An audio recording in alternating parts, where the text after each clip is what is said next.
Yes, good morning church. Maraming salamat po for joining us once again. And tayo po ay nasa huling Sunday na ng buwan ng September. Yes. At welcome po sa Solution Grace Church. At my name is Laverne Ducot. At kami po ay nagsasaya at dahil kasama namin kayo ngayon. Palakpakan natin ang Panginoon. Yes! At dahil po napaka-espesyal ng araw na ito na amin po pinagdiriwang ang kaarawan ng isa po sa ating mga manggagawa. At syempre, napaka-pinagpalang tao sa balat ng lupa. Walang iba, si Kuya Gab. Happy birthday. Yan, kaya happy birthday. Yun. Yay!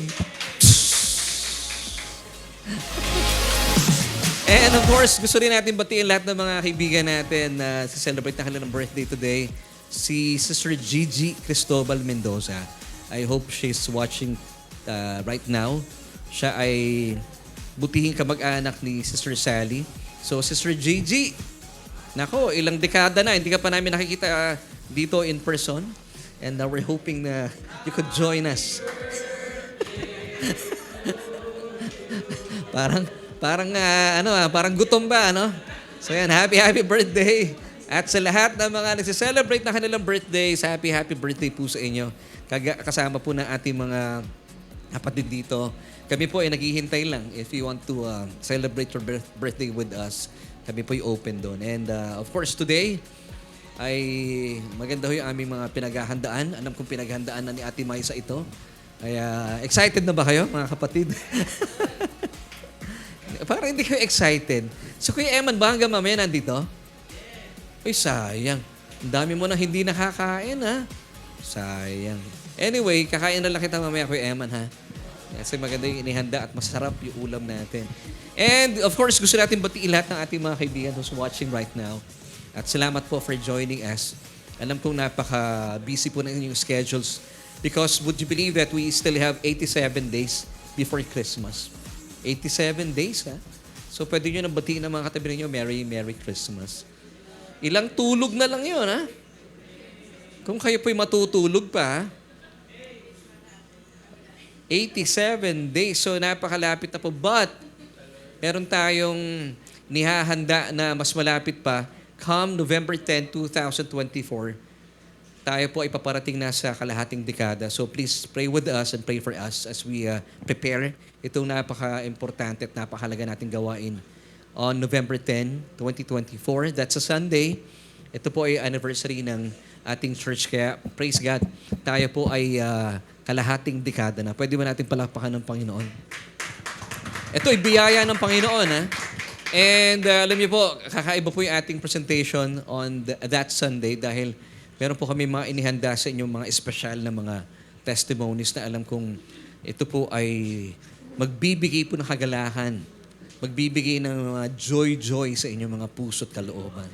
Amen. Amen. And also, gusto ko rin pong ipagpasalamat, konting paanyaya lang. Come second week na October, magsa-celebrate naman po ang Solution with Laverne Ducot ng ika-6 na taon. Nakaka-6 na taon na tayo. Grabe, ha? Thank you. Request ni Mrs. yan, ha? Alam niyo, consistent na ang biyaya ng Panginoon sa ating gawain. Wala pang pandemya, nagsimula na po yung ating Bible study online. Kaya ito po ay nagtuloy-tuloy. Alam ko nung nagpasimula po ito ay 3 times a week. Pero nitong makalipas ang pandemya, one time na lang tayo, every week, once a week na lang tayo dahil sa gawain din po sa church. But we praise God dahil marami tayong naaabot sa ibayong dagat. At salamat din po ginamit ng Panginoon ito. And would you believe that on November 10, meron tayong ibang mga kapatiran who's watching online sa ating devotion at sa ating church service, ay dadalo daw po sila dito. Medyo madami tayo on that Sunday. Wow, talagang nakakatawa. And we would like to invite you, kung wala po kayong church, please join us every Sunday. Masaya po pag on-site talaga.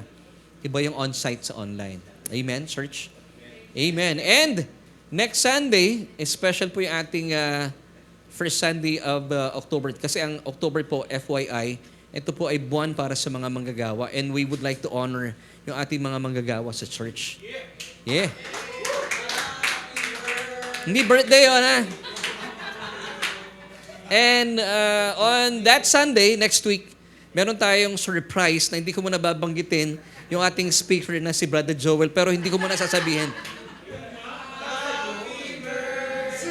Kaya, next Sunday po yun. Kaya, surprise. Ay, nako. Sorpresa po yun. Ang ganda ng mensahe. At alam ko marami pinagpala sa mga nakapakinig ng mensahe ni hindi ko mababanggitin na si Brother Joel, sikreto 'yon, ha? So please invite your friends and loved ones para magsama-sama po tayo at maganda po ang tiyak po, maganda yung papagpala tayo sa mensahe sa atin. Yan. Amen. Amen and amen. Yan. Yung kagaya last Sunday, yung iba yung tunog. Yan, mga kapatid. May gusto kong sabihin, Kuya Abes? Ha? Okay, sige. Gusto niyo po magsiupo sa gitna? Okay lang, para napapansin niyo medyo malamig dyan kasi bagong linis yung air condition natin. Binabalaan ko kayo, mga kapatid. Siguradong giginawin kayo. Hindi, okay lang. Ito si Abis, akala ko ano yung sasabihin ng makasaysayan eh. Yan. Kasi baka daw tumumba dito yung barko. Mabigat dito. So mga kapatid, excited na po kayo for the Word of God today? Amen? Yun. Maraming salamat. Ganda ng tunog natin. And let's pray po muna. Father, we thank you once again for bringing us to your house because it's really great to be in your house, Panginoon. Papasalamat kami dahil kami po ay sa isang diwa pinagsama-sama mo para pagsaluhan namin ang iyong kabutihan, ang iyong katapatan at ang iyong pagmamahal. And I pray, Lord, that you would use me today as your mouthpiece para maipahayag ng malinaw, maayos ang iyong salita na siyang bubusog sa aming mga kaluluwa. Salamat, Panginoon, and we pray na patuloy mong abutin ang anumang mga alinlangan, pagdududa sa mga bagay-bagay tungkol sa iyo, O Diyos. Gamitin mo ang pagkakataong ito para maliwanagan po kami at buksan ang aming isipan sa katotohanan at sa napakagandang mensahe na iyong mensahe. Ang mensahe na iyong biyaya na sa amin pong kaluluwa ay nagpapalaya. Maraming salamat po aming Panginoon. And this we pray in Jesus' name. Amen and amen. At sa umaga pong ito, ating ipagpapatuloy yung ating mga pag-uusapan dahil alam kong napapanahon ito dahil alam mo itong mga nakalipas sa araw, kami po ay naranasan din namin yung sobrang daming ginawa. Pwedeng marami kang ginawa pero hindi naman tayo, pwede exhausted lang yung katawan pero hindi exhausted yung ating mga kaluluwa. Pwedeng mapapagod yung katawan mo, that's but natural to happen. Kagaya po nitong nakalipas sa linggo ay sobrang, ayokong gamitin yung word na busy, but abala. Or maraming pinagkaabalahan. Lalo si Aryan, ang daming ginawa na halos dumarating ng gabi, tapos alis ng alas 4:30 ng umaga papunta ng school. But praise God, ako po ay namamangha sa biyaya ng Panginoon na makita ko yung mga anak ko na, mga anak pala namin kasi hindi ko naman pwedeng gawin lang mag-isa yun, no? So kasama ko po yung aking may bahay na si Joy Joy. At sobrang puno-puno po kami ng kagalakan habang minamasdan ko yung aking mga anak na binigyan po sila ng pagkakataon. Itong si Arian ay binigyan ng gawain ng Panginoon and it was her directorial debut nung Thursday.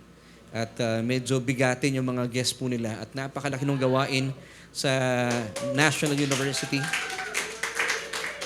At nandun, nakasuporta yung kanyang kuya. Silang dalawa ay talagang pagpapala ng Diyos sa gawain yon. At kami po, parang napansin namin nandun yung mga, alam niyo na mga magulang supportive, parang kami lang yung mga magulang na nandun, picture ng picture, tuwang-tuwa. At ang guest po nila, pangmalakasang gawain po ito yung, hindi ko kilala yung mga banda pero mahusay.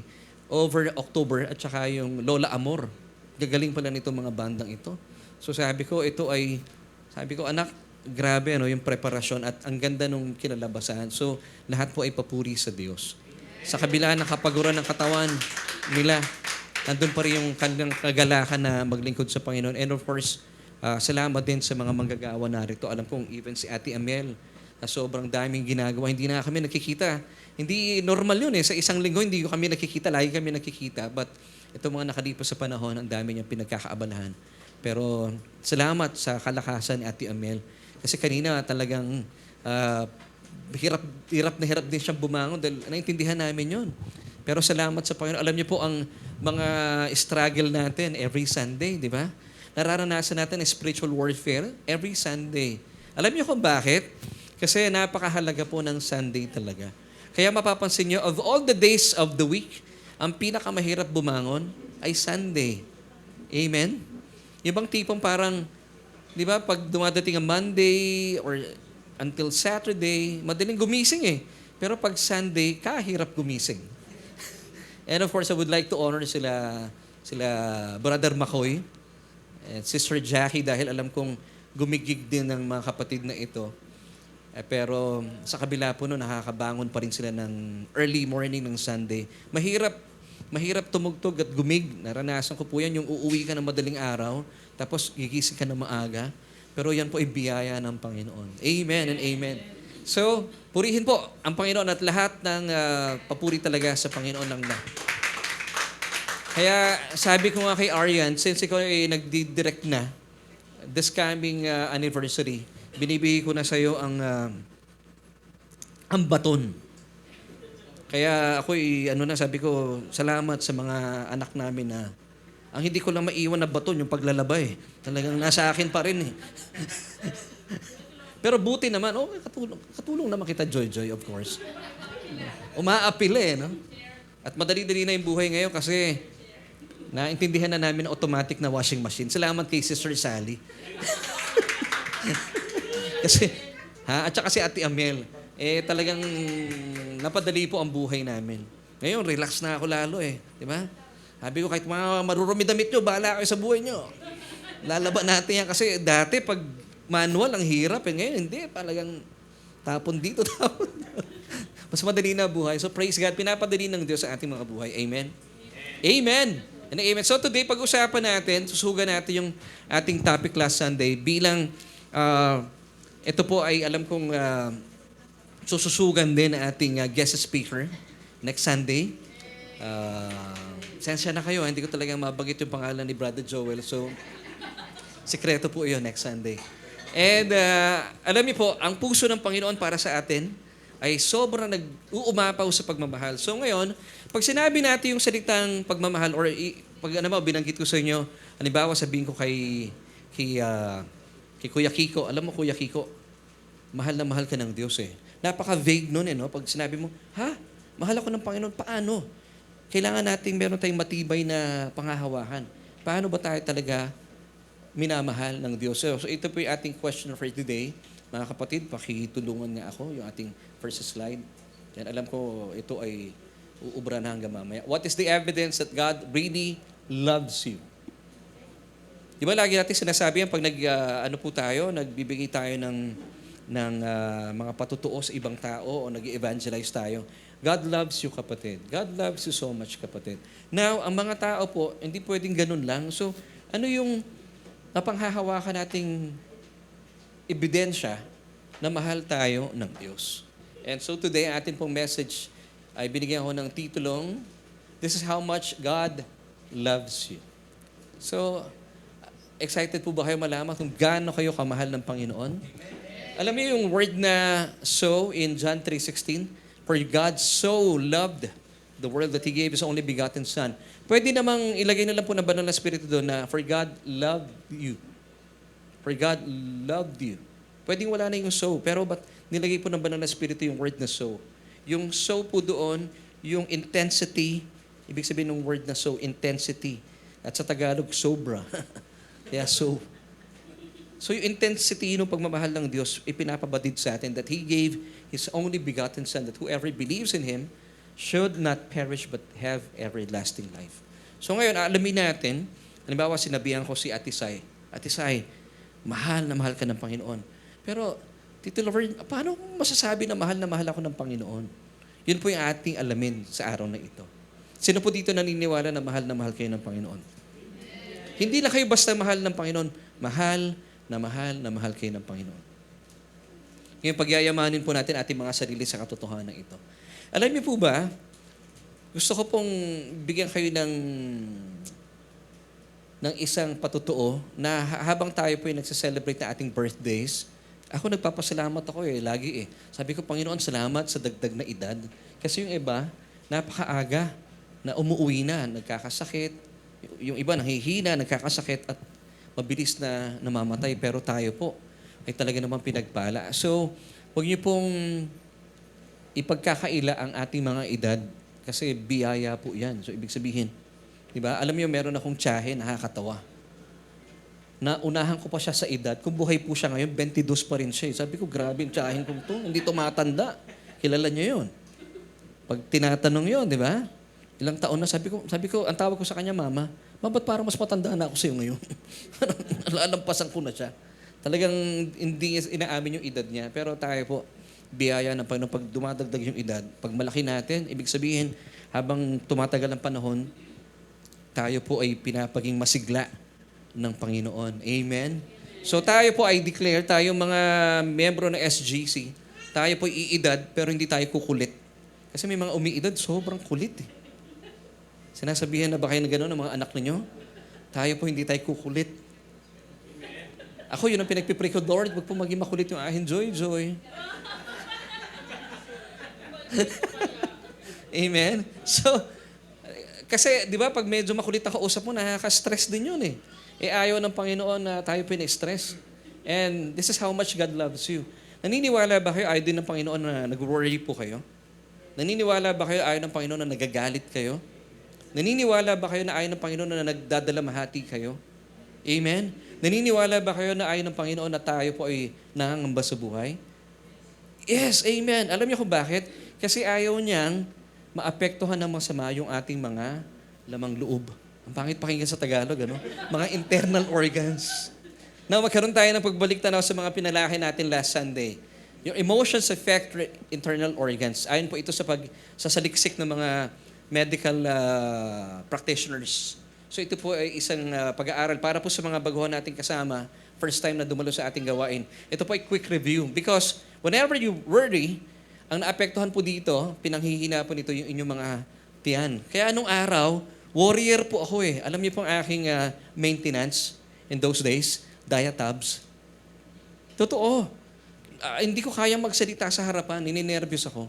At laging sinasabi nila na kumukulo yung tiyan. It's true. Kaya po pag ako'y tumatayo ngayon, biyaya ng Panginoon, kahit po yung mga classmates ko nung high school and even elementary, pag nakikita nila, paano kang nakakapagsalita sa harapan? Sabi ko, biyaya po talaga. At pag nininervyos ka, di ba, kumukulo na yung tiyan mo. Ayaw ng Panginoon yun kasi naapektuhan ng schedules natin. Number 2, kapag kayo po ay puno ng tension o stress, it weakens your brain and your heart. Nagiging sabaw tayo. Para mga pagkausap mo, zombie. Yung pala, full of stress yung taong yun. Kaya sabi ko kay Arian, itong nakalipas na linggo, sabi ko, anak, don't be stressed. Just relax because you might collapse. Sabi ko sa kanya, easy ka lang. Talagang bahala ng Panginoon sa iyo. And then, number 3, anger. Sino po dito ang laging nagagalit? Hindi po healthy yun because it weakens your liver, yung ating atay. Kaya iwasan po nating magalit. Ang gusto kong nagagalit, yung mga Ilongga ba? May Ilongga dito si Ate Maisa, no? Ilongga ka ba, Ate Maisa? Ay, si Latita, Yung mga kapatid natin, Ilongga ka rin pala, Ate Sai. Di ba pag nagagalit sila, ang lambing? Nagagalit ako sa iyo. Pero hindi nila alam, tinatamaan na yung liver nila. So hindi pa rin maganda yun. Number 4, kung kayo po ay lagi nagdadalamhati or grief, weakens your lungs. Kaya di ba yung mga lagi na lang, yung iyak na ang lalim, nauubusan ng hangin, kinakapos. Number 5, pag kayo po ay fearful, it weakens your kidney.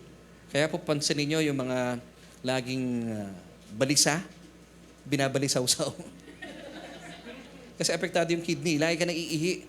Yun pala apektado ron. So mga kapatid, hindi po kalooban ng Diyos yun na tayo po ay may masamang emosyon because God loves you so much. Kasi pag masama po yung emosyon nyo, may effect po ito sa katawan. Ayaw niya nasasaktan ang inyong internal organs. Why? Because God loves you so much. Amen.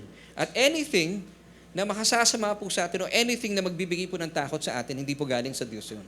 Sabi ko, Panginoon, thank you. Dahil kayo po ay author ng mga mabubuting bagay. Remember James chapter 1 verse 7? Anything that is of good and perfect gifts comes from our Heavenly Father. So anything po na makasasama sa ating kalusugan, takot, hindi po galing sa Diyos yan. Galing yan sa kalaban ng Diyos. Ang binibigay po sa atin ng Diyos, kapangyarihan sa ating isip, kaya tayo po hindi lutang pagkausap. Meron ba kayo nakausap ng mga taong lutang? Ang hirap kausap, ano? Church? Di ba? Ang hirap kausap ng mga lutang. Now, tayo po binigay sa atin ng Diyos hindi lang kapangyarihan sa isip, pagmamahal sa ating damdamin, at maayos na disposisyon sa ating mga kalooban. Kaya po ang manifestation po nito sa ating physical body ay kalusugan. Ako gusto ko po malusog tayo. At gusto ko po dito sa ating church ay makikita nila yung hindi lang malusog na kaluluwa, malusog din po yung ating mga katawan. Ibig sabihin, malayo tayo sa anumang sakit at karamdaman. Kasi, naalala niyo yung pinag-usapan natin last Sunday, 3 John chapter 1 verse 2, Beloved, and this is for you, church. Beloved, I wish above all things, ito po yung all things, above all things that you may prosper and be in health even as your soul prospers. Bakit? Kasi kapag kayo po in perfect health kayo, sa kaluluwa, magiging pagpapala po tayo. Kung kayo po'y depressed, paano kayo makapag-evangelize? Ngayon, kapag depressed po kayo, magmamanifest po ito sa inyong katawan, masakitin kayo. Hindi kayo makakapag-evangelize, hindi kayo pwedeng pumunta sa mga lugar na malalayo dahil may sakit kayo. Kaya pala sabi ng Panginoon, Beloved, I wish above all things, He wants you to be healthy sa kaluluwa at saka sa physical body. I wish above all things that you may prosper. Amen? Do you believe it, church? Mga nanonood sa atin online, pakilagay Amen. That you may prosper and be in health, even as your soul prospers.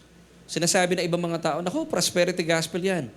Wala po talaga tayong magagawa. Sa gospel, may prosperity. Gusto niya prosperous sa inyong kaluluwa kasi prosperous na po ang inyong spirit.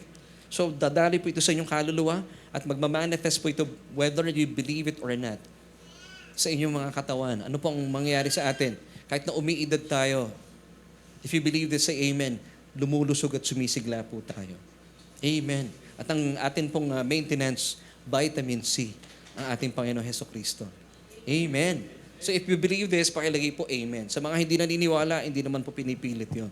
Kung pinapaniwalaan yun, hindi, tatanda ako mahina at maaga mamamatay. Well, wala tayong magagawa. Yun po ang pinapaniwalaan nyo. But tayo po dito sa church, we believe kung ano sinasabi ng 3 John chapter 1 verse 2. At ito po ay dinideklara ko sa bawat isa sa atin. Amen?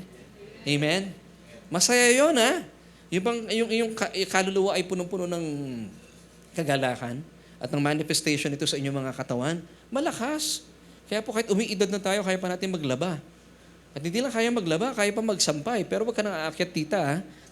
Para hindi na nalalaglag. Oo, dapat yung sampayan, abot na natin. So, ganyan po tayo kamahal ng Panginoon. And, ito pang napansin ko, marami po sa mga tao sa ngayon, whenever we invite them to come to church, bantulot sila eh. Alam mo kung bakit? Because may mga taong naniniwala galit sa kanila ang Diyos.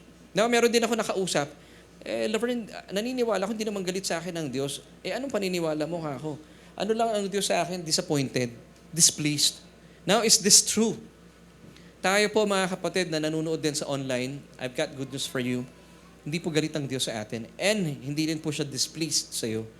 Hindi siya disappointed sa iyo because sabi po niya sa kanyang salita in Isaiah chapter 54, if I'm not mistaken. Dito na tayo. Verse 9, For this is like the waters of Noah to me. For as I have sworn that the waters of Noah would no longer cover the earth, so have I sworn that I would not be angry with you, nor rebuke you. Wow! So hindi na po talaga pwedeng magalit pa ang Diyos sa atin. Because, praise God, nasa dispensation po tayo ng biyaya. At ang biyaya, ito po ay tinatamasa natin, even though hindi tayo karapat-dapat. Kaya nga po siya, undeserved favor. Amen. Kaya nga po ang akin po napakinggan ng interview ni Mr. Carlos Yulo kay Tony Gonzaga. Sabi niya maganda yung kanyang layunin, pero gusto ko rin ipabatid po sa lahat. Sabi kasi ni Mr. Carlos Yulo na kaya siya pinagpapala ng Panginoon dahil mabait siya. Actually, kaya tayo pinagpapala ng Diyos.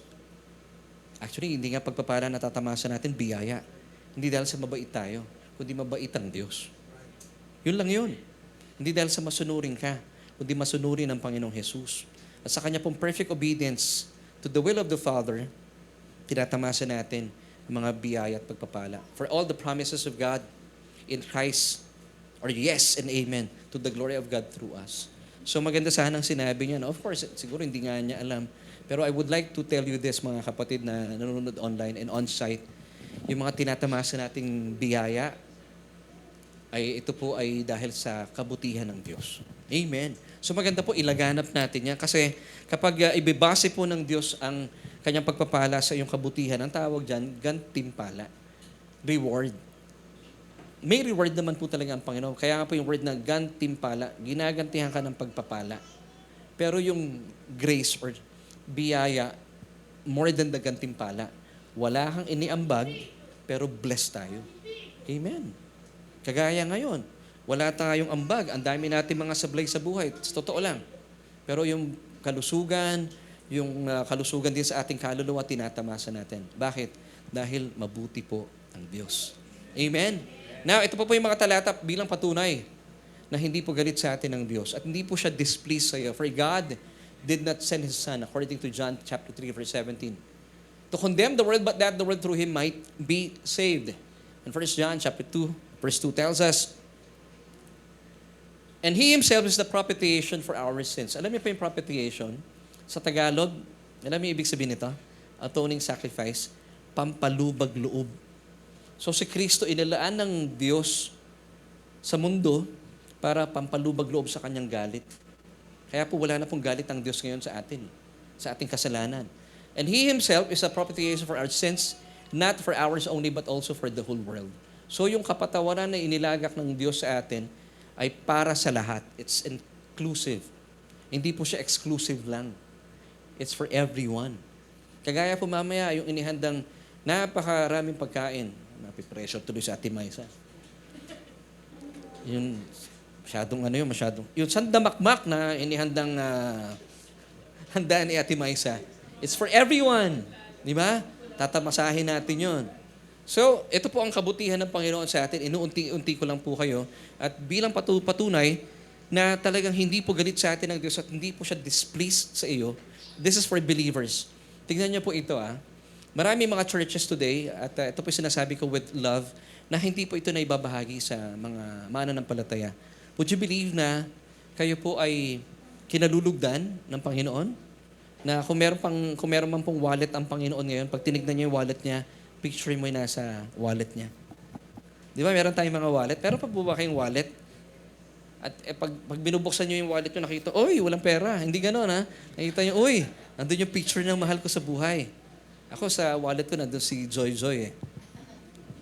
Talagang nandun, sa kabilang side naman yung mga anak ko. Now, ito pong patunay, sabi ng Colossians 2:13, and you, sino yung you dito, mga kapatid? Ikaw, bilang mananampalataya. Being dead in your trespasses and the uncircumcision of your flesh, God has made alive together with Jesus, having forgiven you all trespasses. And mga kapatid, yung pong word dito na all, hindi po siya some. And alamin natin yung all sa wikang Griego because the New Testament is written in Greek. Yung word na all po dito, it's really all. It's past. P-A-S. Alam mo ibig sabihin ng past sa Greek? Every kind, every type, every variety of trespasses forgiven. Wow! Is this good news, church? Yes. So, ibig sabihin, kapag kayo po'y lumalapit sa Diyos, don't have this sense of guilt o yung condemnation. Kasi di ba nung araw, pag nagpipray tayo, parang ibibigay mo lang lahat ng mga gusto mo. Lord, ito yung aking mga kahilingan. Amen. Tapos lumalayo na tayo sa Panginoon. Meron ba kayong feeling before na ganun? Whenever you pray? Meron kayong ganun, Ate Jackie? Di ba? Ikaw, Kuya Albert, ibibigay mo lang sa Panginoon, Lord, ito po yung aking mga hinihiling. Tapos, Amen. Alis ka na, no? Pero hindi. You come to God with boldness and confidence. Why? Because, bilang mananampalataya, lahat ng sin mo, every type, every variety, every kind ng kasalanan, ay forgiven. Kaya masarap gawa ng kanta ito na yung title, Forgiven. Sa Tagalog, pinatawad. Wala pa yatang kantang pinatawad. No? So, pwedeng gumawa tayo ng song na ganun, pinatawad. Amen. Ikaw yon, kapatid. Tayo po'y pinatawad. At ito pa po mabuting bagay. Dahil alam mo, pinatawad ka na, mapayapa ang puso mo. Kaya gustong-gusto ng Panginoon na payapa po yung kalooban natin. Kasi nung araw ako po ay, gaya ng aking binahagi one time sa inyo, nung ako po yung may utang sa Sun, kasi ang pagkakamali ko, nung araw pala, pag ginamit po yung internet nila, tapos nag-like ka, binabawasan ka. Kasi bigla ako nagkautang ng 2,500 pesos. Ang tagal ko hindi nabayaran yun. Hindi ako pumupunta sa Sun office, sa SM.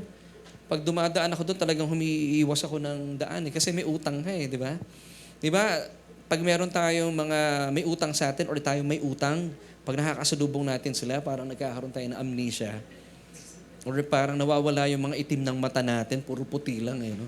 Kasi iniiwasan natin. Ganon ang feeling ng mga tao sa Diyos. Pero kapag alam mong pinatawad ang mga kasalanan mo, ba't ka lalayo sa Diyos? Now, ito pong pinapatotohanan sa atin ng Biblia, and this is good news, na meron na tayong kapayapaan sa Diyos, kaya wag po kayong lalayo sa Diyos. Especially kayo po mga mananampalataya. And how did this happen? It's through the finished work of Christ on the cross, sabi in Romans chapter 5, verse 1. Therefore, bakit may therefore? Kasi meron pong nangyari in Romans chapter 4. Therefore, having been justified by faith, we have peace with God. And how did this happen? It's through our Lord Jesus Christ. Sa kanya kamatayan sa krus, pinagbayaran lahat ng kasalanan mo. And that's why today, having been justified, in other words, having been ginawa tayong matuwid, ito po yung justified, by faith. By faith, mga kapatid. We have peace with God. Meron na tayong kapayapaan. Wala nang gera sa pagitan mo at ng Diyos. Amen. So ito po ay for believers. You have been forgiven. Para naman po sa mga unbelievers, this verse is for you. 2 Corinthians 5 verse 19. That is that God was in Christ reconciling the world to Himself, not counting people's sins against them, but canceling them. And He has committed to us the message of reconciliation. God is not in the business of condemnation. Wala na po sa isipan ng Diyos yun. So, mga kaibigan namin, mga kababayan natin, kung kayo po ay iniimbitahan to come to church, bantulot kayo, huwag kayong maging bantulot, huwag kayong yung bang tipong lumalayo sa Diyos. Kasi po ang Diyos, sabi niya dito, and He has committed to us the message of reconciliation. Wow! And He is reconciling the world to Himself. He is reconciling you to Himself. Bakit? Wala nang problema sa Diyos ang kasalanan.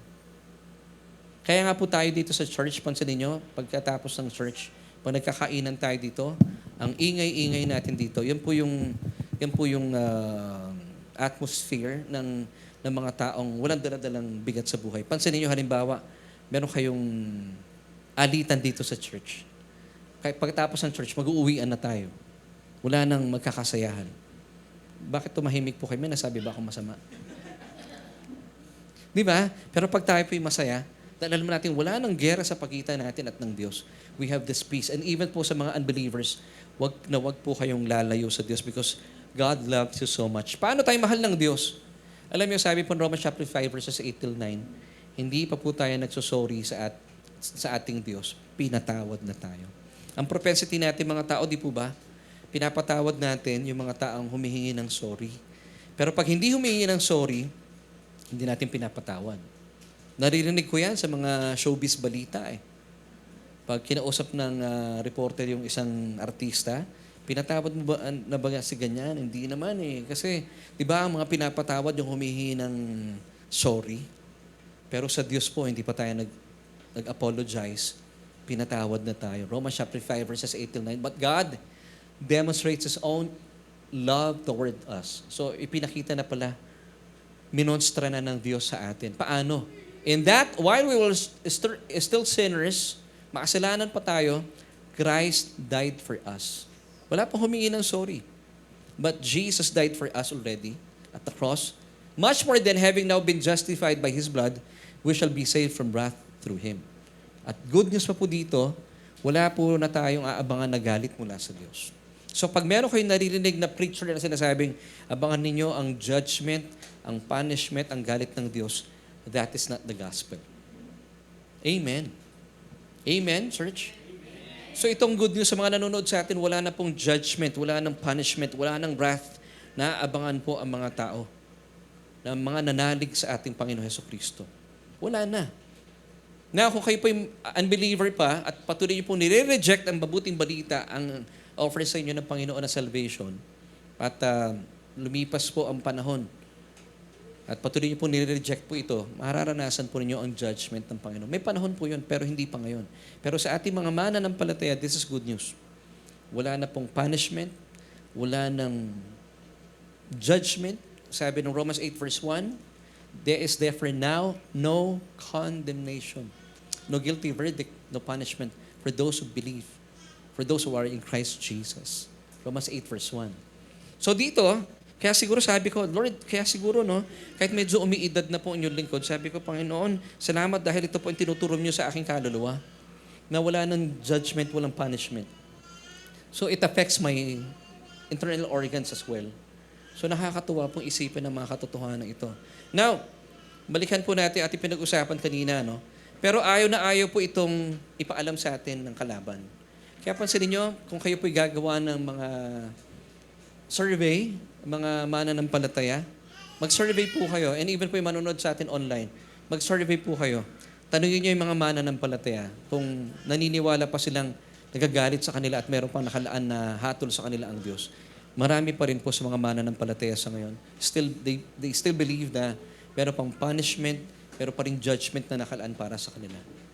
Nakakalungkot isipin. Now, once again, I'm giving you this passage, Romans 8 verse 1.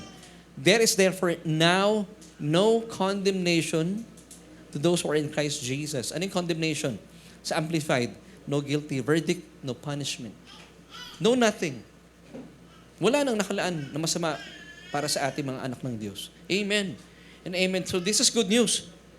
Now, ayaw po ng kalaban na malaman mo ito. Alam niyo kung bakit? Isipin mo, kapag meron ka parang inaambangan sa Diyos na, pag nagkamali ako, paparusahan ako ng Diyos. Pag nagkamali ako, hatulan ako ng Diyos. Payapa po ba kayo pag gano'n ang buhay niyo sa Panginoon? Hindi, di ba? Halimbawa sa mga anak ko, sabi ko sa kanila, pag ginawa mo to, hambalusin ko yung ulo mo. Uupakan kita. Naku, siyempre, yung mga anak mo, ilag sa'yo. Minsan napipicture ng mga tao yung Diyos dahil ang mga magulang nila, mabagsik eh. Sige, magkamali ka sa paghugas ng pinggan, makabasag ka, uupakan kita. Sasakaling ko yung lalamunan mo. May mga ganun eh. Yung tonsil mo, ay nako, may mga, ihilahin ko yan. Grabe, no? Grabe magulang yun. Napaka-tindi. Pero sa Panginoon, wala pong ganun. Kasi gusto ng Panginoon, mapayapa tayo, pero ang kalaban ayaw niya ipaalam sa atin yun. Alam niyo kung bakit? Kasi pag meron po kayong sense of guilt and condemnation still, magkakaroon kayo ng kawalan ng kapayapaan eh. Nung ako po ay bago-bago mananampalataya, sabi nung aking mentor, Oliver na, mananampalataya ka na, umayos ka na. Para wala nang palo na mararanasan mula sa Diyos. Umayos ka. Kasi, di ba, paniniwala natin before, pag ikaw sumunod sa Diyos, pagpapalain. Pero pag hindi ka nakasunod, pagpapaluin. Half-truth yun eh. Alam niyo po, under the old law-keeping covenant, pag nakasunod kayo sa Panginoon, papapalain kayo. Pero under sa lumang kautusan, pag hindi kayo nakasunod, in just one point, hindi po kayo pagpapaluin. May kasamang sumpa po iyon. Pero under the new covenant of free grace, makasunod ka, hindi ka makasunod. Wala po nakalaan na judgment. Mararanasan po natin consequence, of course. Pag ginawakan niyo po ang buntot ng aso, pag kinagat kayo, hindi po yun judgment ng Diyos. Hindi yun hatol ng Diyos. Ang tawag po doon ay consequence. Di ba? Bakit mo naman kasi hinahawakan yung buntot ng aso, kakagatin ka talaga niyan. Kahit naman yung buntot mo hawakan ng aso, kakagatin mo rin siya, di ba? So, consequence po yun. Magkaiba po ang consequence sa punishment. So, once again, ayaw po ng kalaban na malaman natin ito because gusto niya, lagi po tayong kinakabahan, lagi tayong walang kapayapaan. At kapag wala kayong kapayapaan, maapektuhan ang inyong mga sikmura, ang inyong liver, ang inyong atay, at ang inyong mga internal organs. Now, tingnan niyo po ito, Proverbs 17:22. A joyful, cheerful heart brings healing to both body and soul, but the one whose heart is crushed struggles with sickness and depression. Now, sabi po ng John 14:27, peace I live with you. Peace. My peace I give to you, not as the world gives do I give to you. Let not your heart be troubled, neither let it be afraid. Alam niyo, nung tinignan ko po itong verse na to, bakit sabi ng talata, let not your heart be troubled? Ayaw niyang maging balisa tayo. Kasi pag balisa po kayo, papunta na pala yun sa pagiging matatakutin. So hindi ka basta-basta magiging matatakutin. Magsisimula mo na yan sa pagiging balisa. Let not your heart be troubled, neither let it be afraid. So, ano pong unang pamamaraan para hindi kayo matroubled? Receive the truth that wala na pong condemnation, wala na pong guilty verdict na nakalaan sa atin. At kapag kayo po ay naniniwala kayo na maayos ang inyong kaluluwa, di ba manifestation po nito ay healing sa inyong katawan? Amen?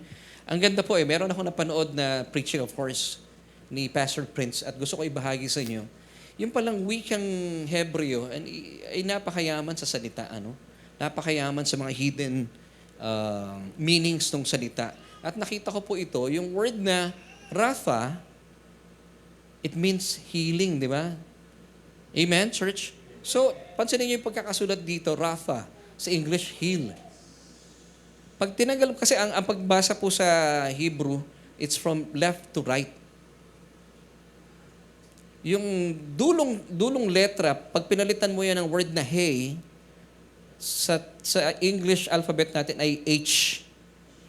Yung hey o hesed, it means grace. Pag pinalitan mo, o sa English dadagdagan natin ng H pa yan, yung healing, kapag ito'y pinanatili mo dahil sa biyaya, naniniwala ka, Lord, thank you that I am healed because of your grace. Pag pinalitan mo yan, magiging Rapha, ang kailangan mo gawin ay mag-relax. Ibig sabihin pala ng Rapha is relax. So the more na alam mong ikaw ay healed, at yung healing na yan ay biyaya sa ng Panginoon, nagre-relax ka lang, it means Rapha. Wow. So yung mga taong aligaga, kaya pala marami silang sakit. So mga kapatid, kung kayo po ay tinatamaan ng maraming sakit sa ngayon, magandang paalaala po ito sa atin. Baka naman, you are so concerned with so many things in life. Baka naman yung mga bagay na hindi para sa'yo, inaangkin pa natin. Now let me give you an illustration. Kasi especially mga Pilipino, sabi nila, mga Pilipino daw ay mga marites. Amen po ba? Hindi naman siguro mga Samarites ba? Halimbawa sa amin po sa bahay, naliligo ako. Tapos naulinigan ko si Joe at saka si Aryan, nag-uusap. Bawat tinawag ni Aryan si mami niya, Mami, gano'n, nag-usap sila. Tapos paglabas ko, hindi naman ako kinausap ni Aryan, hindi ako kinausap ni Mrs. Hindi ko na inuurirat ano yung pinag-usapan nila. So, ibig sabihin, hindi ako kasama sa kwentuhan.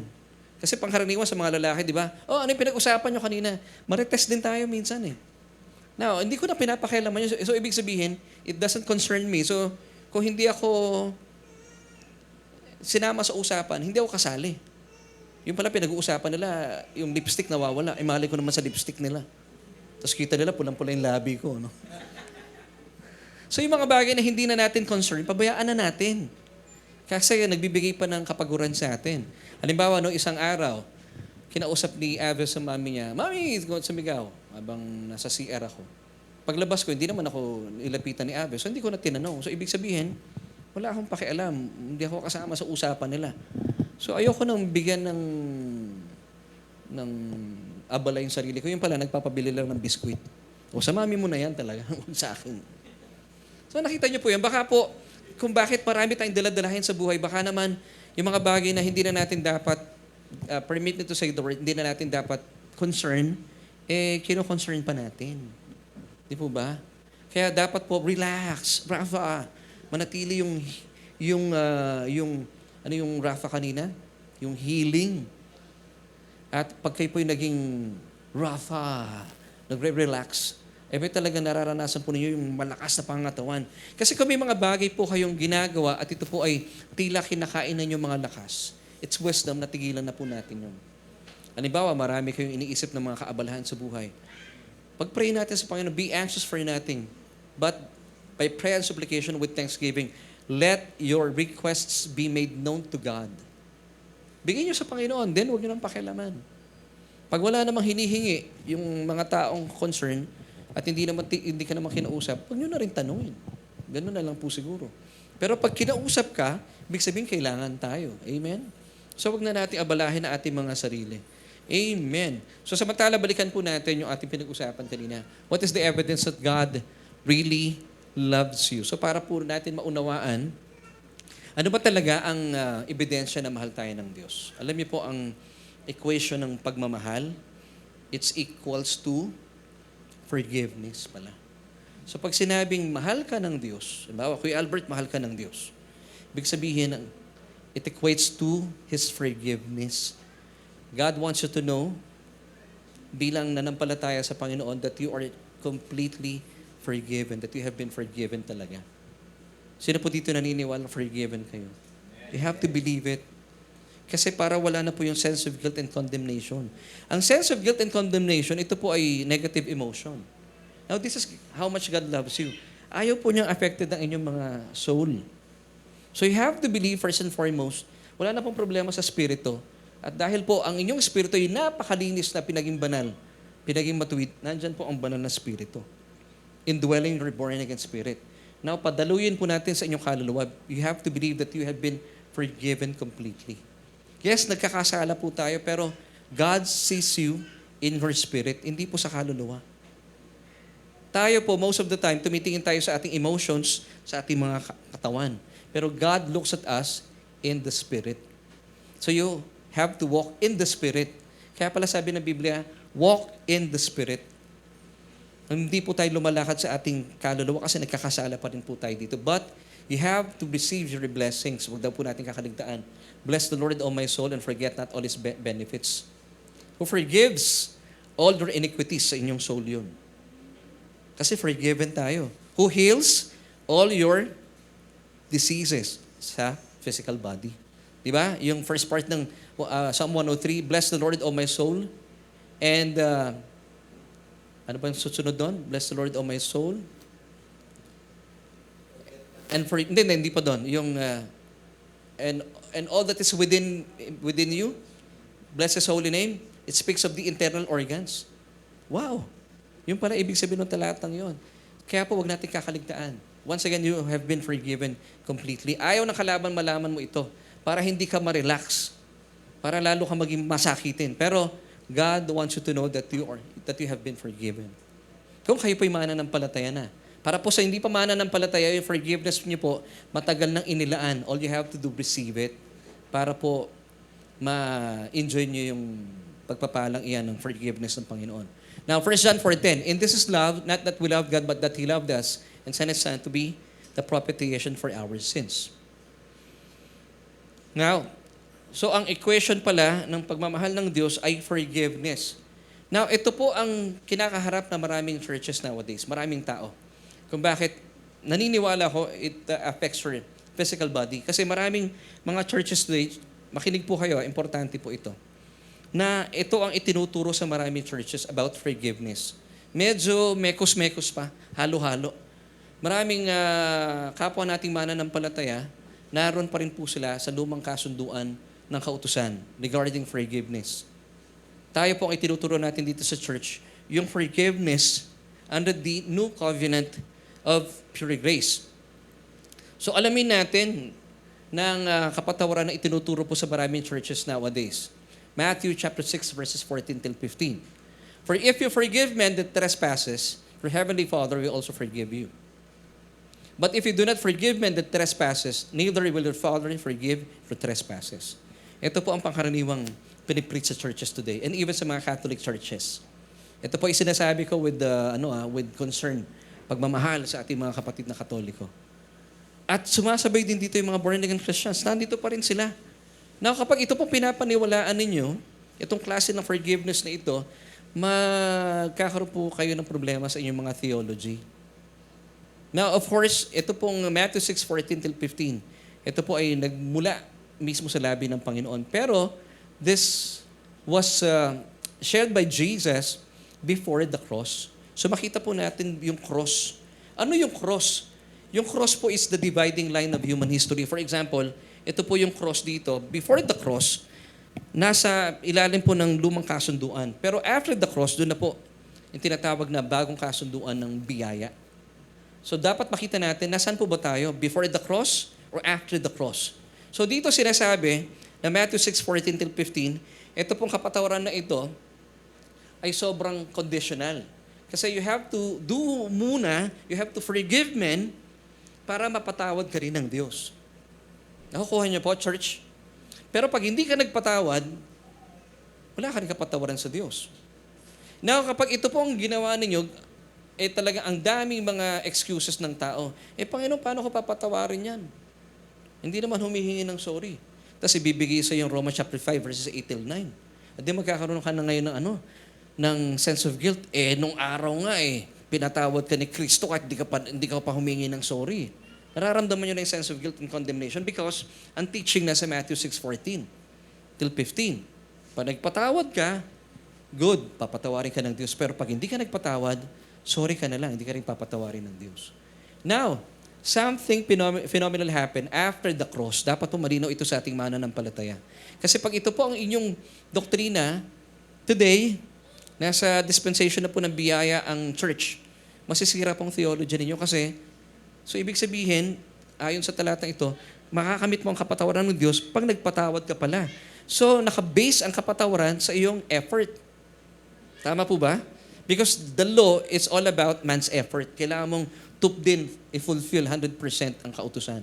So, you have to do something muna. You have to forgive men para patawarin ka ng Diyos. But if you do not forgive men, hindi ka papatawarin ng Diyos. Now, kanino po nakafocus ito? Sa tao. Sa atin. Kasi effort natin Dapat may gawin ka muna para may gawin sa iyo ang Diyos. Pero pag wala kang ginawa, wala rin gagawin sa iyo ang Diyos. Now, kakaiba po ang kapatawaran after the cross. This is under the new covenant of pure grace. This is really important. Kasi po marami mga taong nasa Matthew 6:14 till 15 ang punong-puno ng sense of guilt and condemnation. Kaya naniniwala po marami po even sa body of Christ, napakaraming may sakit. Because nagsisimula po ang lahat pag meron kayong sense of guilt and condemnation. Sabi mismo ng Panginoon, there is therefore now no condemnation. Pero nako-condemn ang bawat isa. Di ba dito po sa ating church, sabi nga ni Tita Lorena, nabasa ko nung isang araw walang condemnation.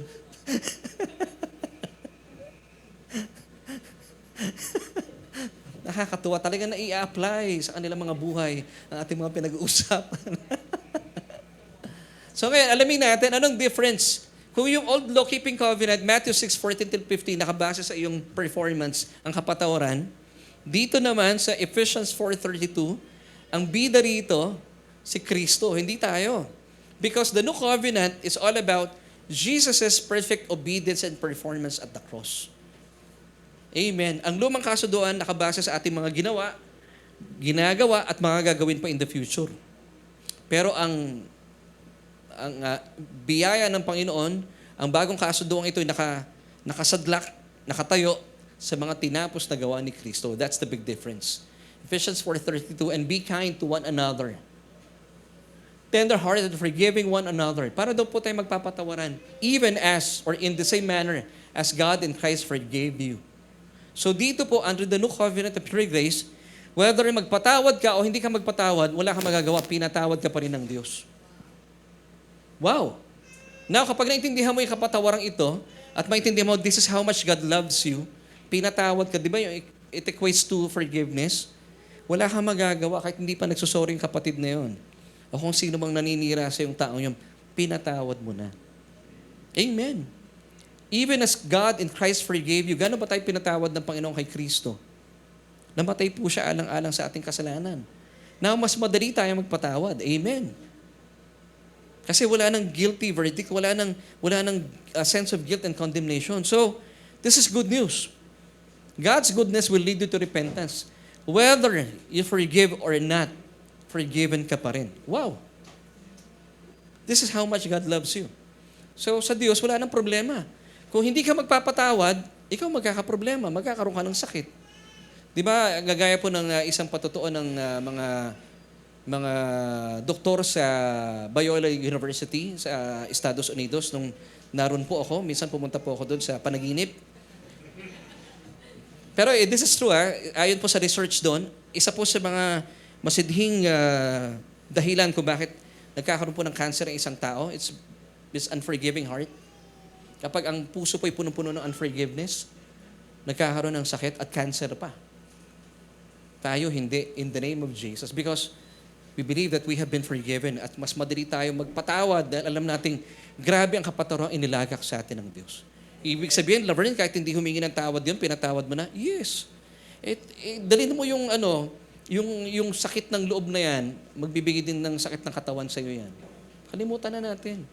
Pabayaan mo na sa kahit sinisiraan ako doon. Samot-sari sinasabi sa akin sa Facebook, pabayaan mo na, huwag mo na basahin. Huwag na nating pumaranasan yung naranasan ni Doc Willie Ong. Kasi pinatutuhanan niya eh. Sabi niya, sayang, sana hindi ko na binasa yung mga bashers ko. At sabi niya, at pinapatutuhanan po din ito na ilan sa mga medical practitioners na nakasasama talaga yung mga bashings na yon. Binasa pa eh. Huwag nyo na basahin. Huwag na talaga. Yung mga bashers na ganyan, just pray for them. Kaya pala sabi ni Jesus, no, pray for your enemies. Pagpalain nyo na lang po sila. Panginoon, kasi kung gumagawa ng masama yan, akala mo kapatid mo sa Panginoon, pero grabe ginagawa sa'yo. Pag pray mo, baka naman talaga hindi pa sila nasa Panginoon. Lord, sana ma-born again po sila. Yun na lang ang prayer natin. Amen. So mamuhay tayo sa buhay na ito na pinatawad ng Panginoon. Amen and amen. Now, tingnan niyo po itong chart na ito para makita natin yung big difference. God's forgiveness, under the law, it's conditional. Kanino nakafocus? Self. For if you forgive men the trespasses, for if you, nakasentro sa'yo focus sa'yo, your heavenly Father will also forgive you. Pero ang grace ng Panginoon, pure grace, is unconditional. Bakit? Nakafocus kay Christ. Sa kanyang perfect obedience sa cross. And be kind to one another, tender-hearted, forgiving one another, even as God in Christ forgave you. Ephesians 4:32. Amen. Luke 24:46-47. Ito pang isang bagay na bibigyan ko ng panahon. Sabi po dito ng mga talatang ito, and said unto them, thus it is written, and thus it behoved Christ to suffer and to rise from the dead the third day. And that repentance and remission of sins should be preached in His name among all nations, beginning at Jerusalem. Now, ito rin po, para po sa mga churches na nanonood sa atin, this is really important. Kasi, ito po yung dapat na ipinapahayag sa atin. Ngayon, Luke 24, verse 47. Now, balikan natin yung talatang ito. Ano yung dapat natin ipinipreach to all nations, beginning in Jerusalem? Sabi ng Panginoong Jesus. And that repentance and remission of sins should be preached. Pero ang panahon po natin sa ngayon, still, marami pong churches, mga kapatid natin sa Panginoon, still, ang pinipreach po nila yung Mark chapter 1, verse 4. Ano yun? Ito po yung preaching ni John the Baptist. Sino si John the Baptist? Of course, as we all know, siya po ay pinsan ni Jesus. Pero would you believe that John the Baptist was the last prophet in the Old Testament? Siya na pala yung pinakahuli. So ito po yung mensahe niya. Ito muna tayo Luke 16:16, yung first part. The law and the prophets were until John. So siya po yung pinakahuling propeta under the old law-keeping covenant. And that's why, ang kanya pong preaching, kung bakit po siya nagbabautismo sa mga taga-Israel. Actually, yung kanyang preaching talaga is for the Jewish people. Mark chapter 1, verse 4. John came baptizing in the wilderness and preaching a baptism of repentance for the remission of sins. Nakita niyo po yung difference doon? For the remission of sins. So, nagbabaptize siya yung repentance for the remission of sins. So, yung word dito, verb for a verb. So, dapat may gawin ka, repentance for the remission of sins. This is the old law-keeping covenant. Magkaroon ka ng pagbabago ng isip para patawarin ka ng Diyos for the remission of sins, para tuluyang matanggal, marimit ang iyong kasalanan. This was the old law-keeping covenant. Now, balikan ko lamang po yung Luke chapter 24, verse 47. Kuya Jet, pakilagay nga dun sa Luke 24:47. Dun sa may naka-emphasize na end. Etong kaibahan, and that repentance and remission of sins. Nakita niyo po yung big difference? Nakita niyo po, church? Nakita nila Brother Joel. Tingnan natin yung chart para maintindihan po natin Kuya Jet, paki-ano nga. Pakilipat. Yan. Sige pa, doon sa chart natin. Susunod. After Mark chapter 1 verse 4. Sige. Sige pa. Pakilagay, Jeff. Doon sa chart. Grabe, ano? Bumibigay na yung ating, Nakita mo yung chart muna? Ayan. Doon tayo sa... Sige, anak. So, yung kaibahan ng Luke 24 verse 47 sa Mark chapter 1 verse 4. Before the cross, sabi ni John the Baptist, bilang pinakahuling propeta under the Old Law-Keeping Covenant, this is really important, church, ha? Sabi niya, repentance for the remission of sins. So you have to repent. So ibig sabihin, nakafocus sa sarili pa rin. May connection sa Matthew 6:14 kanina, 15, no? So dapat may gawin ka for the remission of sins. Samantala dito naman sa after the cross, sabi ni Jesus, repentance and remission of sins. So yung repentance for the remission of sins ni John the Baptist nakasentro sa tao. You have to repent para ikaw ay matanggalan ng kasalanan. So this is verb, dalawang pandiwa. You have to do something para matanggal ang kasalanan. Pero dito sabi ng Panginoon, after the cross, nung under grace, sabi niya, all you have to do, i-preach nyo ito, mga tagapagpahayag, you have to preach this to every nation. Dapat mag-start sa Jerusalem, kasi ito na po yung bagong mensahe ngayon. Repentance and remission of sins. So ibig sabihin, hindi na ikaw ang gagawa nito. May gumawa na nito sa atin, ang ating Panginoong Jesus. Magkaiba yung repentance for the remission of sins kesa dun sa repentance and remission of sins. Because even po yung remission of sins, siya po ang gumawa, hindi tayo. Kaya pag ito po ang message sa pinipreach sa atin, nawawala yung sense of guilt and condemnation. Pero kapag nandito pa rin po kayo sa Old Law-Keeping Covenant, maapektuhan po ang inyong mga kaluluwa. At dahil hindi kayo relax, hindi nyo po mararamdaman yung walang rafa, may H sa dulo, rafa. Wala kayong rafa, walang healing. So I think ito yung susi, mga kapatid. Kahit po umiidad tayo, you have to believe na tanggapin na inyong kaluluwa, there is therefore now no condemnation because you have been forgiven completely. This is really important, mga kapatid.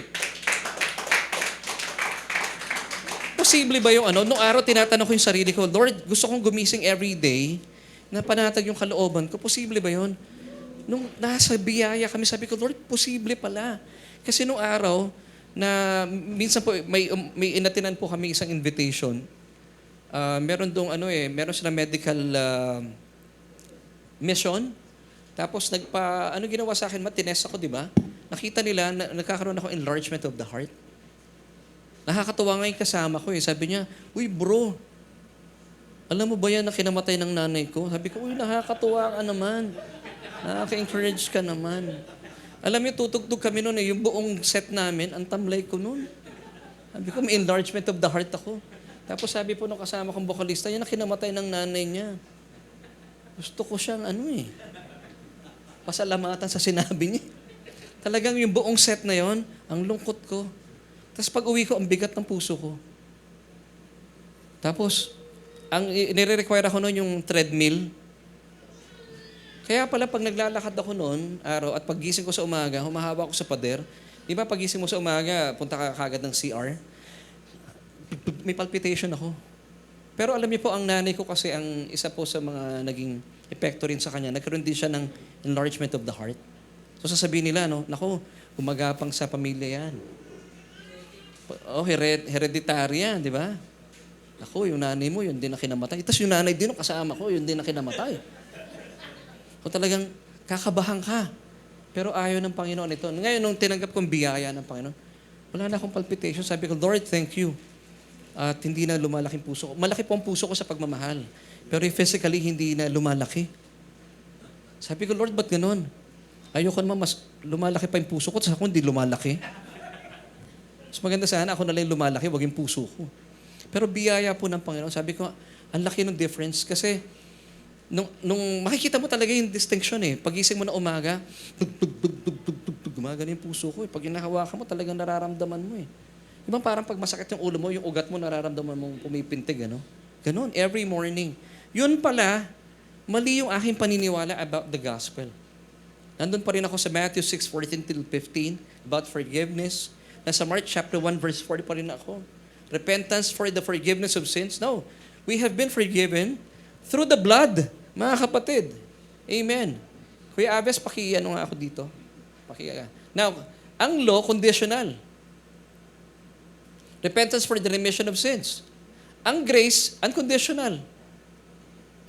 Kuya, paki-ano nga ako, anak. Baka abutin tayo dito mga hanggang 2:00 eh. Ang pure grace po, ayoko ma-stress. Repentance and remission of sins. Yan, ayaw talaga. Ayan. So, ang pure grace, unconditional.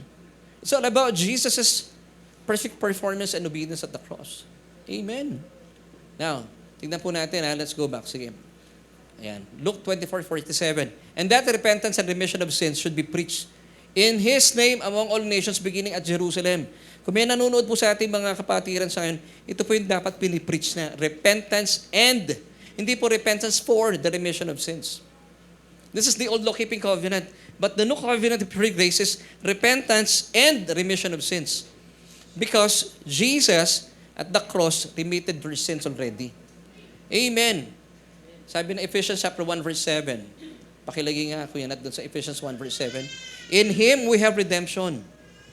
Through your forgiveness? No. Through His blood. So pinatawad tayo dahil sa dugo. Kasi po ang ekonomiya ng langit, dugo.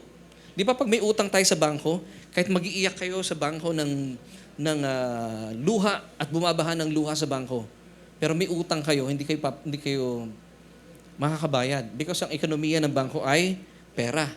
Now, ang langit po, kahit mag-iiyak tayo, hindi tayo makakahingi ng kapatawaran. Dahil ang hinihingi po ang ekonomiya ng langit ay dugo. Buti na lang hindi natin dugo. Kasi madumi dugo natin. Ang hiningi po ng langit ay dugo ng kanyang bugtong na anak. At ito po ay kanyang ibinigay for everyone. Kaya po tayo ay pinatawad na sa ating kasalanan. Kaya po dapat ipinipreach natin repentance and remission of sins. Ano yung repentance? Pagbabago ng isipan, metanoia. So ngayon, kapag tama po yung ating metanoia, nagkakaroon po ng kapayapaan sa ating mga damdamin. So pinatawad po ba tayo? Yes. Naalala niyo po sabi ng Matthew 26 verse 28. Kuya, pakilagay nga po sa Matthew 26 verse 28. Lagi kong binabanggit ito pag sa atin pong communion. For this is my blood of the new covenant. Sino po nagsasalita dito, church? Si Jesus. For this, may inom po sila ng ng grape juice. For this is my blood of the new covenant, which is what? Shed for many. Kaya po ang kaligtasan, it's para sa lahat sana. Ang biyaya po ng Panginoon, it's for everyone. Inclusive po ito. Hindi siya exclusive lang. Sa mga pinili, hindi po. It's for everyone. Which is shed for many. For what? For the remission of sins. Under the old law-keeping covenant, papatawarin ka ng Diyos pag nagpatawad ka. So, nakabase sa effort mo. Pero dito po hindi na. What should be preached? Repentance and remission of sins. So, pag nagrepent ka, kinilala mo si Kristo Jesus bilang iyong tagapagligtas, automatic, you are forgiven. And that should be preached. Repentance and remission of sins. Amen. At kapag ito pong alam nating mensahe, hindi kayo may stress. Let's go back to our question. Now, what is the evidence that God really loves you? Forgiveness. Na kayo po ay lubusang pinatawad ng Panginoon. So pag hindi nyo tinatanggap na kayo lubusang pinatawad, mukhang hindi nyo pa alam na mahal kayo ng Diyos. So what is the evidence that God really loves you? Ito po yung ating solution. For I will be merciful to your unrighteousness and your sins and your lawless deeds. Sabi ng Diyos, I will remember no more. Why? Because 2,000 years ago, ni-remember po niya yung ating kasalanan at ibinigay niya ito sa katawan ng ating Panginoon Jesucristo. At sa katawan ng ating Panginoon Jesucristo, pinagdusahan niya po ito. And that's why Jesus said, it is finished. Wow! Nung naunawaan ko po ito, sabi ko, Panginoon, maraming salamat. Yung inyong mga kasalanan, sabi ng Diyos, I will remember no more. Amen. Pastor, babalik pa rin ako sa Matthew 6:14, 15, at Mark chapter 1 verse 4. Medyo matigas ang ulo itong isang nagtatanong. Ito po yung last verse ko as we end. Sabi ng Hebrews 8:13. When God speaks of a new covenant, He makes the first one, referring to the old law-keeping covenant, obsolete. Kung binigyan ka na ng Diyos ng iPhone 16, huwag ka nang bumalik sa Nokia 5110. Because it's already obsolete. And whatever is becoming obsolete, out of use, annulled, and growing old is ready to disappear. Wala na pong saysay yun. Amen.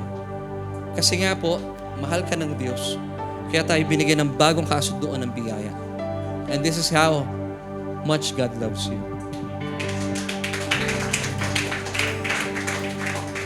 So pag tinanong kayo ng mga tao, paano mo nasabi mahal na mahal ka ng Diyos?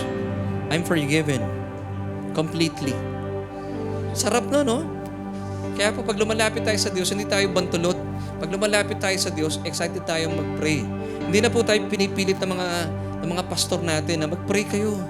Dagdagan nyo pa, wag lang 5 minutes. Hindi na problema sa atin na mag-pray na mahaba. Kasi ang sarap makipag-usap sa Panginoon eh. Parang mga musician. Ang mga tunay na musician, hindi mo sila pipiliting mag-practice. O mag-practice ka 1 to 2 hours every day. Ang problema ng musician, hindi mag-practice ng 1 to 2 hours every day. Ang problema niya, paano siya titigil sa pagpa-practice? Kasi nasasarapan siya mag-practice. At yung 1 to 2 hours a day, maigsi po yun. Diba, Kuya Makoy? Diba, Gab? Maigsi ang 1 to 2 hours. Ang problema ng mga musician, sabihin ng mga nanay nila, maghugas naman kayo ng pinggan. Kasi practice lang ng practice. Kanta lang ng kanta. Kasi natural na sa atin yun eh. Ganon din po tayo sa Diyos. If you believe that you have been forgiven, believing that God is so in love with you, hindi po problema makipag-usap sa Kanya. At nasasarapan pa tayo makipag-usap. Hindi po ito sapilitan. Hindi ito something na you have to do, but you love to do. Amen? Under the old law-keeping covenant, yung mga bagay-bagay ay para bang laging command, no? You have to do this. Pero nung naintindihan mo na kapatawaran ng Panginoon because believing that God is so in love with you, lahat ng mga bagay na ginagawa mo para sa Kanya, hindi po you have to do it, but you love to do it. Out of love na. Amen, church? So, mga kapatid, before we sing a song, gusto ko munang kausapin yung mga nanonood sa atin online and even po dito sa church. Kung gaano kayo kamahal ng Diyos, pinatawad kayo sa inyong mga kasalanan. Di ba yung mga anak din natin, pansinin niyo yung mga anak natin, kapag yung mga anak natin pinagalitan natin, tapos nilalagyan nyo lagi ng sense of guilt and condemnation, yung buong maghapon ng batang yun malungkot. At darating ang panahon, magtataksil sa iyo yan. Ganon din po ang ilan sa mga kapatid natin. Kaya yung iba lumalayo sa Diyos, akala nila, nasa Matthew 6:14 till 15 pa rin po tayo. No. Nasa Ephesians 4:32 na po tayo. Akala ng iba nasa Mark chapter 1 verse 4 pa rin tayo. No. Nasa Luke 24:47 na po tayo. And that repentance and remission of sins should be preached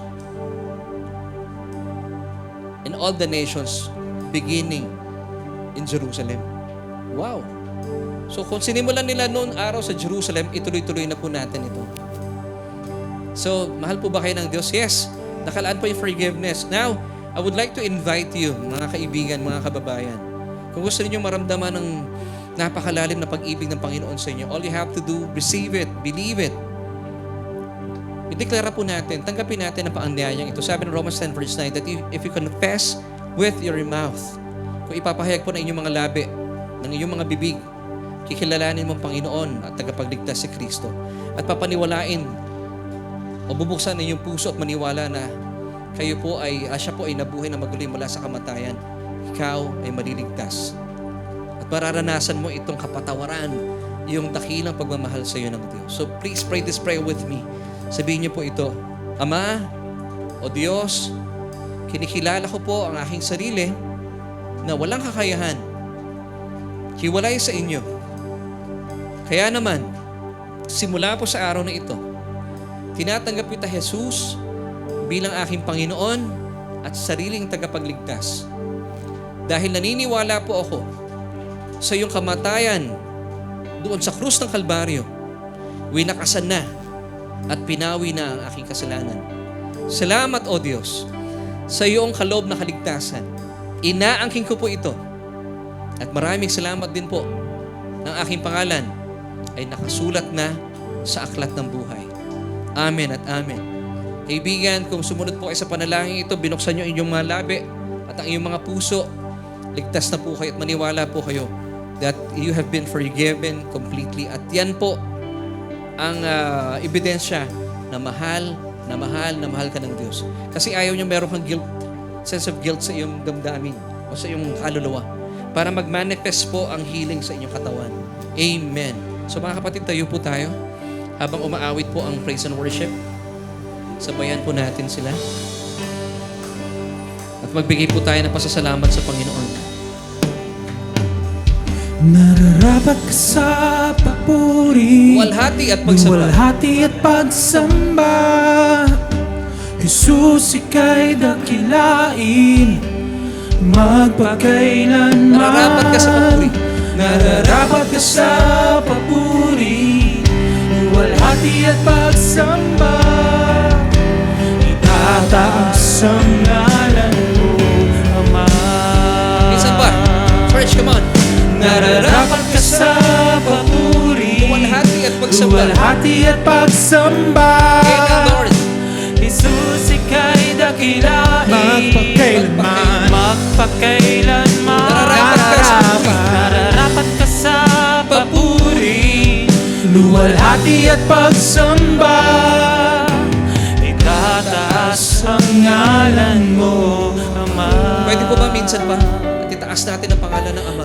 Dapat ka sa papuri. Come on, church. Open your mouth. Luwalhati at pagsamba. Purihin natin Panginoon sa kanyang kabutihan sa Jesus, atin. ika'y dakilain, magpakailanman. Nararapat ka sa papuri. Nararapat ka sa papuri. Oh, maraming salamat, O Diyos. Luwalhati at pagsamba. Itataas ang ngalan mo, Ama. One last time.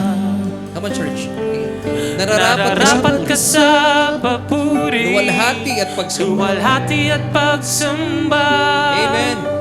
Jesus, ika'y dakilain, magpakailanman.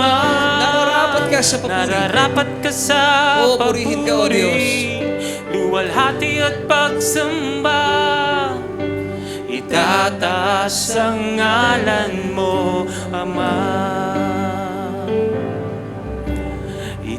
Church, Itataas ang ngalan mo, isipin niyo po ito. Ama. Kung bakit po natin tinataas sa ating kamay, itinataas sa ating mga tinig. Tayo po ay lubusan na pinaburan at pinagpala ng Diyos. Alam niyo po ba, nung wala pa tayo sa Panginoon, saan tayo talaga nararapat? Doon sa lugar kung saan wala ang Diyos. Wala hanggang pagdurusa po iyon. Pero praise God, hindi ka humingi ng sorry, hindi tayo nag-apologize sa Diyos, pero ibinigay niya kanyang bugtong na anak para sa ating mga kasalanan. At dahil tayo po'y nanampalataya kay Kristo at sa kanyang bugtong na anak, sa kanyang mga tinapos na gawa sa krus ng Kalbaryo, alam niyo po ang binigay sa atin? Hindi tayo nararapat. This is undeserving. Yung favor, you are forgiven completely. Higit pa po sa 1 milyon ng utang natin. 10 million ang utang natin sa Diyos. More than 10 trillion. Pero pinatawad po tayo. Kaya po nararapat talagang papurihan ng Diyos. Mga nanonood sa atin online, kung atin pong babalik-balikan ang marapat na parusa na meron tayo, talaga pong nakakatakot yon. Pero praise God, purihin po ang Diyos. You are forgiven, pinatawad tayo. Kung bakit tayo pinagpapala at tinatamasa ang biyayang ito. Now, church, I would like you to realize na kung gaano kayo kamahal ng Diyos. I would like to invite you today. Pwede po ba tayong pumikit? And then, consent ourselves to be loved by God. Hayaan mong pagmasdan mo yung kanyang mga braso. Hayaan mong yakapin ka ng Diyos. Alam mo, hindi ka lang niya pinatawad. Hindi po natapos doon. Gusto niya nasa pagkalinga ka niya. At ganun po tayo kamahal ng Diyos. Ayaw kanyang nahihirapan. Hindi lamang po yung spiritual side na kanyang niligtas sa atin. Maging ang inyong mga kaluluwa, ayaw kanyang nadidepress. Hindi po okay sa kanya na nalulungkot ka, hindi po gusto niya. May mga pagkakataon na nararanasan natin pero hindi po niya kalooban yan. Hindi po ba napakabuti ng Diyos? Dahil malinaw sa Diyos, kapag nahihirapan po yung ating mga kaluluwa, nahihirapan din po yung ating mga internal organ. At kapag ito po'y patuloy na nahirapan, magkakaroon po tayo ng sakit at karamdaman. Ayaw po ng Diyos yun. He wants you well.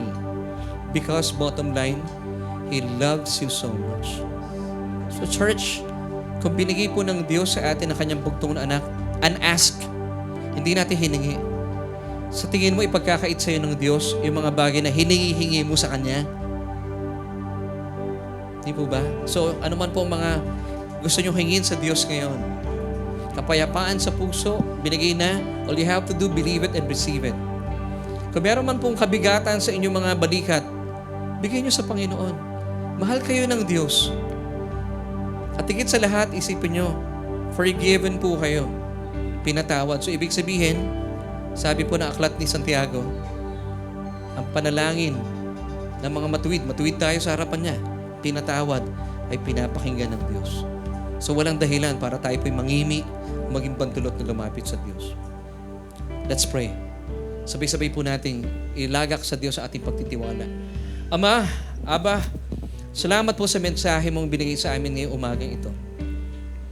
Napatuloy mong pinapatotohanan sa amin ang lalim, ang lapad, ang lawak, ang taas ng iyong pagmamahal.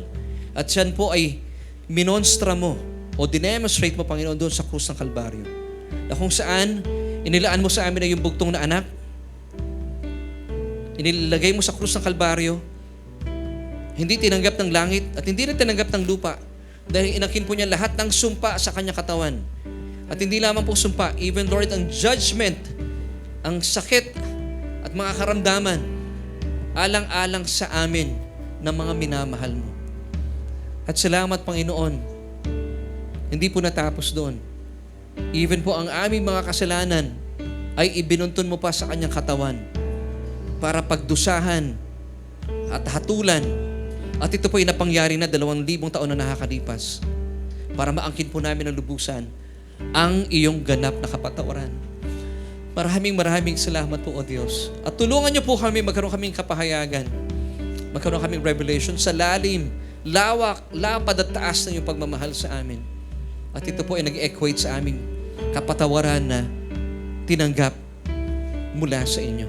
At dahil naniniwala po kami po ay lubusan ng pinatawad. Salamat, Lord, sa kapayapaan at sa kagalingan na meron po kami, hindi lang sa aming mga kaluluwa. At ito rin po ay nagmamanifest sa aming mga physical bodies because, Lord, even ang aming mga internal organs ay pinaging malusog mo na. And that's why even, Lord, ang aming po mga bagay na nasa aming mga katawan ay maaari din po magpuri sa inyo kaalinsabay na aming kaluluwa. Salamat sa O Diyos sa katotohanan ito. Salamat po. Salamat. Purihin ka, O Diyos. And this, we thank you. In Jesus' name, lahat po tayong magsabi ng Amen at Amen. Thank you for joining us. See you next Sunday.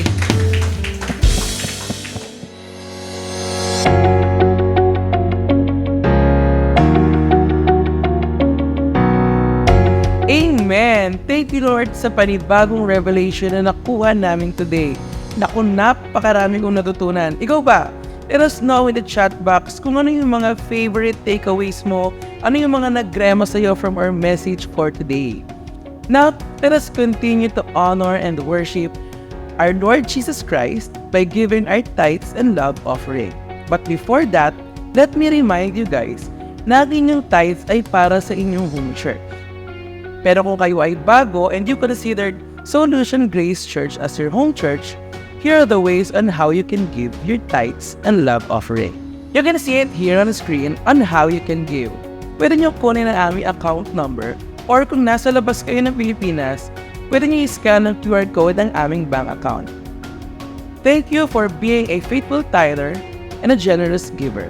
As we give our tithes and offering to the Lord, let me pray for you. Heavenly Father, we thank you that we can give to you. In this form of giving our tithes and offering, we honor and we worship you. We believe that this is not about us, but you alone. And I declare blessings and favors on us today and in the coming days and weeks. In Jesus' mighty name, amen. Thank you for joining us today on our Sunday online worship celebration. My name is Emma, and we hope to see you next week. Keep this in mind.